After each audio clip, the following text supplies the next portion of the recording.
So thank God for Brexit is all I can say. Who thought we'd ever get to say that on television? And it really did save the day. Really... No, but it really has saved the day. This video might be too annoying for anybody who's nauseous over Brexiteers claiming that Trump implementing a 10% tariff on the UK instead of the 20% implemented on the EU is somehow a Brexit benefit. But you know, I heard someone on here before saying that Starmer has brought this on ourselves because what he should have done when he got into power was negotiate a free trade deal. Yeah. Listeners, the Remainer guest Jonathan Liss has to contend with 3 Brexit numbnuts, including gobshite Carole Malone and Hannibal Lecter wannabe Andrew Pearce. Jonathan attempts to make the point that trade lost from leaving the EU far outstrips the cost of any trade with the US. But before we get into the grit of this debate, note how Carole remarks that Starmer should have just made a trade deal with the US when he became leader, as if it's that easy. These deals take years to arrange. What a dum-dum.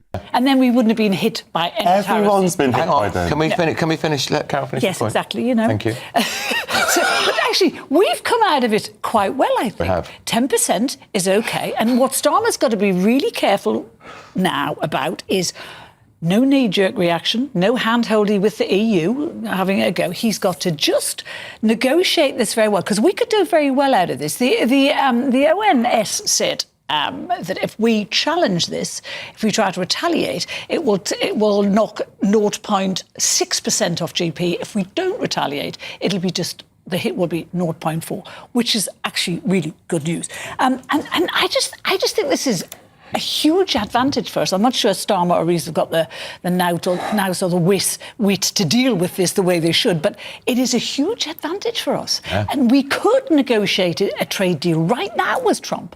And Carole, that is nothing you said right now bears any correspondence to reality. Reality, John. When you said thank God for Brexit, that was a really interesting Freudian slip, by the way. You never thought we'd be able to say that on television. That's because there have not been any Brexit dividends. You're absolutely right. And there will not be any Brexit dividends. This is one that's in plain sight. This is in plain sight. This is vastly outweighed. Let's just put the facts down. The EU got a 20% tariff. Right. The fact that we are not part of the EU means that our tariff is half of that. No one should have got any tariffs at all. But that's not the point.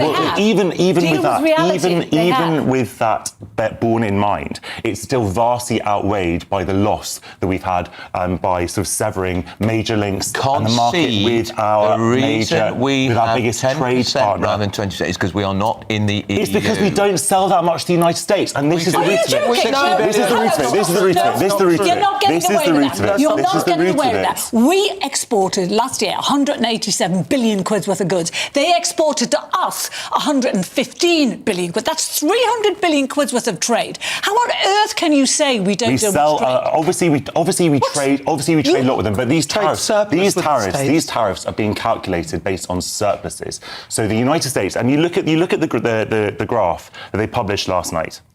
And they came up with these incredibly weird figures about the tariffs they were going to put on other countries.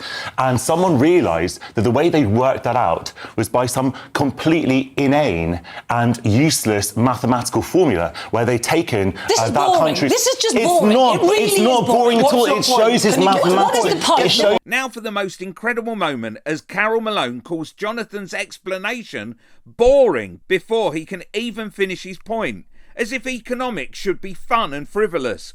What a stupid thing to say. What's the economic and mathematical illiteracy behind these tariffs? You just said we do very little business with I didn't say we don't do that. I didn't say... You did. I said we don't sell as much to the United States as we could. You said we don't sell much to the United States. If we sold more, then we'd have a bigger tariff on us. 27 countries in the European Union are going to be paying double the tariffs of Great Britain. It's because we are no longer in the European Union. Can we just talk about? This is I'm sorry. This is the silliest angle to have on this story. This is not a Brexit premium or dividend. This is going to decimate industries that export to the United States, and you can't even find it in yourself to condemn something that's going to materially harm the United States. You can't bring it to yourself to admit there's been an advantage. I'm not. Click here for more videos on Brexit.